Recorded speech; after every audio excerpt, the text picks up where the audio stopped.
This is arguably the greatest camera ever made. The most cinematic, the best color science, the most dynamic range. Also one of the most expensive cameras ever. How much did you pay for this? This was just shy of $140,000 Canadian. That's more than my Mini. Oh my lord, this thing is expensive. But it's worth it, right? I mean, I like it so far. Nick Pilecki, an incredibly talented DP, let me come along to capture the behind the scenes of him taking his brand new baby, the Arri Alexa 35, on set for the first time. And as we're embarking on the next phase of my career as a filmmaker, buying an Arri Alexa Mini LF, if you missed that, go and watch the video, I wanted to find out why Nick decided to invest an incredible amount of money into the Arri 35 and to see just how good the results were.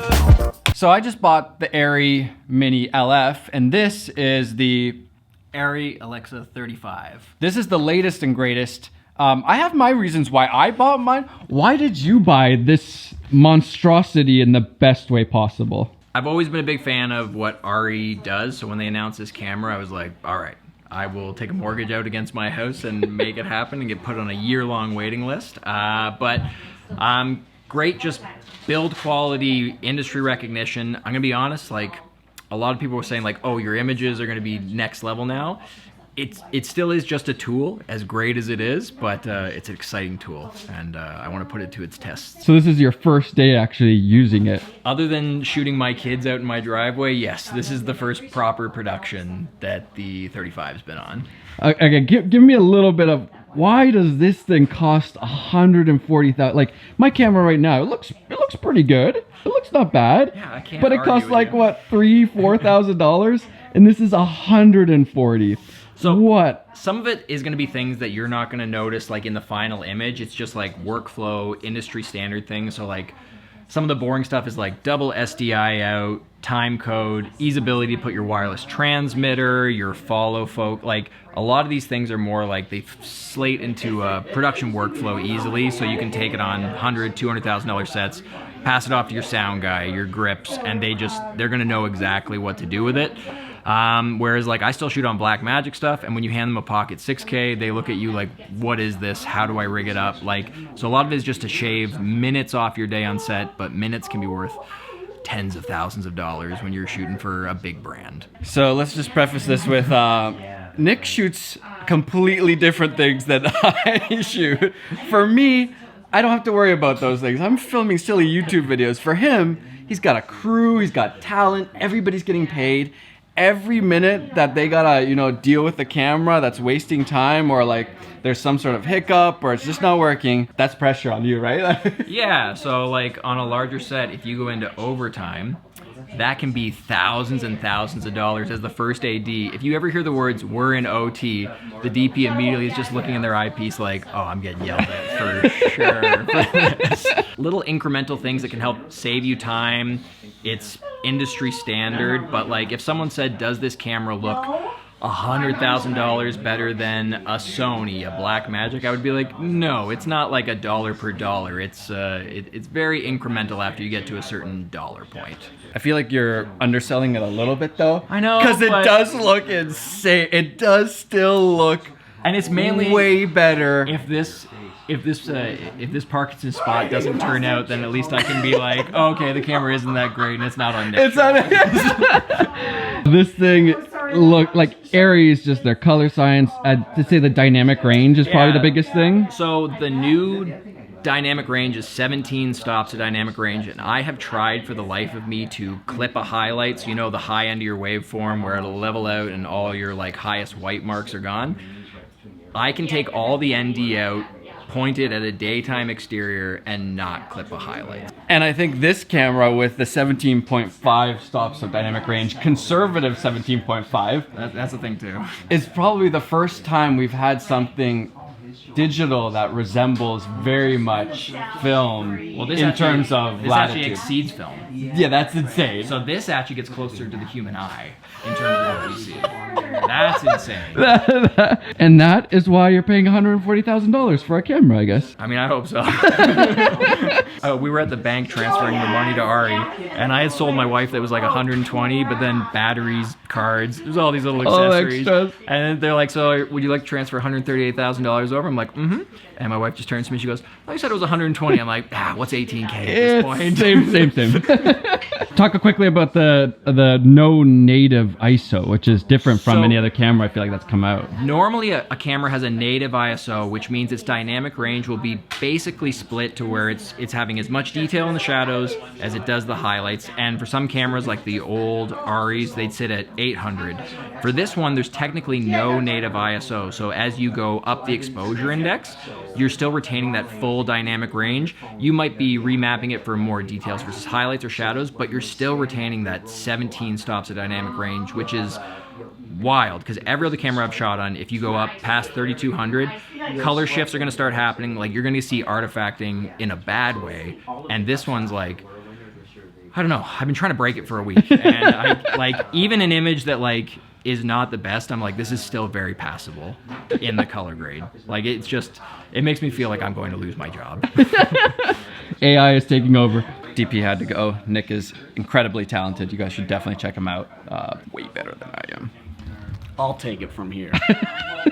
Okay, All right, so Isaac, tell me about that. 82 native stops of ISO. Ask Tyler, he can confirm. Oh yeah, we got a 42296 squeeze on it. And, Yeah, you really want to squeeze those frame by frames. For those of you who don't know, these Arri cameras aren't like the Sony A7S III, for example, that come out, every year or two. These come out like every literally 10 years, right? The sensor does, yeah. Yeah. And so this is an exciting time because they just announced this last year. I got my name on the wait list right away, and then when Ari called and was like, we have one, I immediately was like organizing the finances, drove to Toronto, Selling your home. selling my home, Not quite, but getting my wife on board, and then picked it up. And even as I was putting it together, the Ari rep was like, do you know how the cage goes on this camera? And I'm like, no, I do not. So he was just watching me fumble my way through this, and I could see the look in his eyes like, who did we just sell this camera to? is this guy really supposed to be picking this up? I always forget how much I miss this. I really like being on set. It's a lot of fun. I think the only part that I didn't like as much was that we had to do what other people were telling us to do. There was always a client, agencies, whatever, and we didn't get free hands. So this is fun because Derek and Nick have free hands to do whatever they want, and so this is the best of both worlds. I gotta get more into this. So you're not a YouTuber? No, not at all. You're not like a billionaire? No, not at all. How does this make sense? You're a DP, you're legit DP, you're very professional, and you've done pretty well, right? I've done good for myself, yeah. Yeah. So how did you make this happen? Well, on a lot of the productions I'm on, the way it works is when you own your gear, you can rent it back to production because we have to get a camera from somewhere. So either it's coming from the owner-operator, which would be me, or you'd have to go to another rental house and you'd have to pay the $1,000 to $2,000 to rent the camera body there. So in my line of work and where I'm positioned, it's almost like an investment that can pay off and be an asset that makes you money. It's not just like a cool toy to have, even though it is still that. I mean, it also just makes you legit showing up on set, dude. So Andrew here is doing BTS of me doing BTS of Derek here. Derek is the director for this shoot. How's it going, guys? Give me a short synopsis of what this short film. Yeah, so short film, it's called More Than You Can See. The point of the short film is to bring awareness to Parkinson's disease. The idea started kind of like a close relationship to me, having grandma film everything. She's happy to film her grandson, but slowly with Parkinson's, she's been unable to really capture those moments the way she wanted. Thanks for having me on the shoot and for letting me come hang out. Hey, Matti, thanks for coming by. I really appreciate it. I think there's also the aspect of just like having a camera that you're so comfortable with as a DP that you can get the best out of it.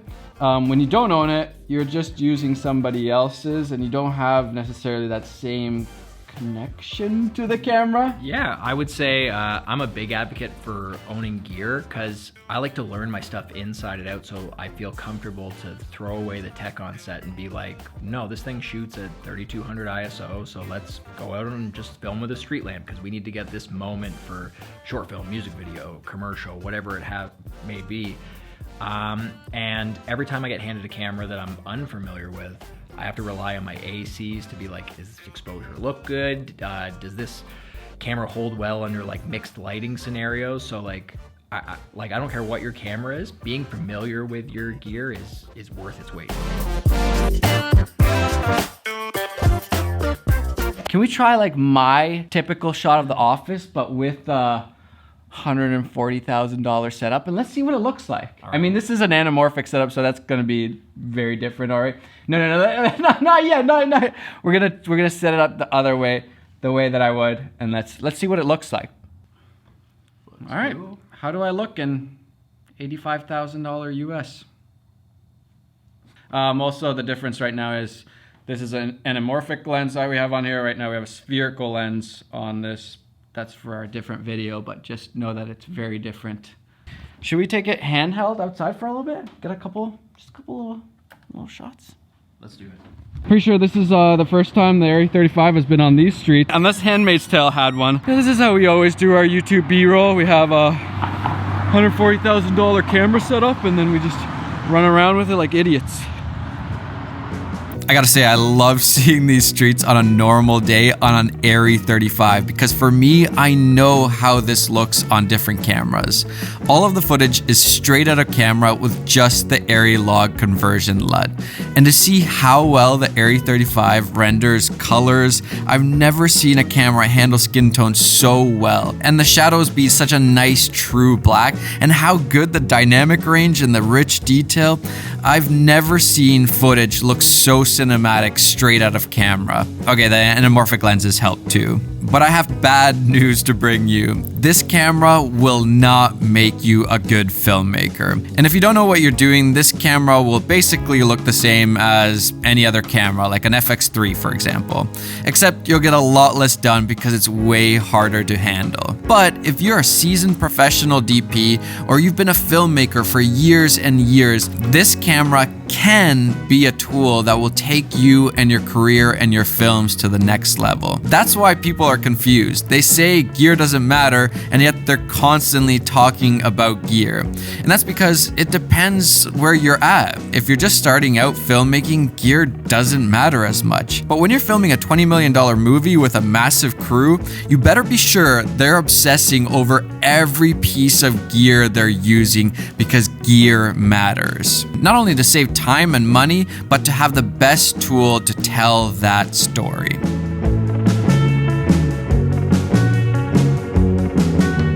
So you've had your first shoot with it. What are your feelings? What are your thoughts? Super happy with the image that came out when it was put onto like. If you weren't happy with the image, I would be very, very mad at you. I think just mentally I'm not allowed to say anything else. Otherwise my internal would just have a heart attack. This camera unlocks a tool set that I'm not used to, and that's like, it's exciting. And I think that's what tools are all about, right? Making it easier for us to tell the stories with less gear, less lighting, or less crew, or less money.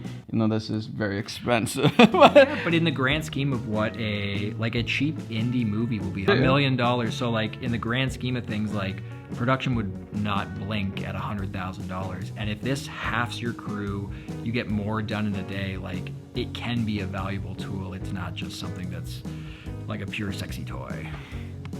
It's also that. But do you regret it? I mean, no. Well, once again, I'm not allowed to. I hope I have the same feelings when I get my mini LF. No regrets. Otherwise, it's gonna be very expensive on the shelf there. Thanks, Nick, for having me on the shoot. That was so fun. Felt like the good old days of being a DP, watching you work your magic. I loved it. Can I come again, especially to watch this thing in action? 100%, man. Heck Anytime yeah. you want to come out, you are more than